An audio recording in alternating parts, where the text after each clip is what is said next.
હાલો, હા સરપંચ બોલો છો? હા બોલો. એ મારા છોકરાને છે ને પંચાયત ઓફિસે મોકલો છે, લાઈનમાં જાજો ન ઉભો રાખતા. હા શું કામ હે? એ મને તલાટી મંત્રી મળ્યા હતા, એટલે એને મને એમ કીધું કે સરપંચ પંચાયતે હશે, હા હા તમે જાઓ, એક સભ્ય દીઠ 5 પતંગ મળે છે કે. હે શું આપે? અમે ઘરમાં છે ને 4 સભ્ય છે, હા તો અમારી 20 પતંગો થાય. કીધું કોણે કે આવું મળે છે અહીંયા? તલાટી મંત્રી મળ્યા હતા ને, ઈ કેતા હતા સરપંચ ને કહીજો કે પતંગો આપશે કે પંચાયતે જઈજો કે. ઉપરમાં કોઈ તમને પતંગો આપેલા? કાકા અત્યારે સરકાર બધું આપે છે. તમે હાલી નીકળાવો ગામમાં, હવે અત્યારે હું કઈ બોલતો નથી એટલે તમે ઊંધું ઊંધું દરેક બાફા મંડો છો બધું. એટલે મને એવું લાગે છે સરપંચ તમારે અમારા ભાગની પતંગો ખાઈ જાવી લાગે છે. ગામમાં કોઈ દી જોયું કે કોઈ દી કોઈ કૂપન ઉપર પતંગો આપી હોય? એલા ભાઈ આ તો સરકાર છે, સરકાર કાકા બધું આપે.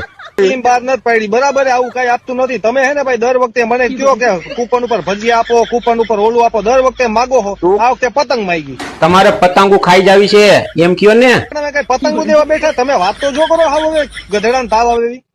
બીજું ખાવે તો વાંધો નહીં, પતંગો તો રેવા દો છોકરાઓ હાટું.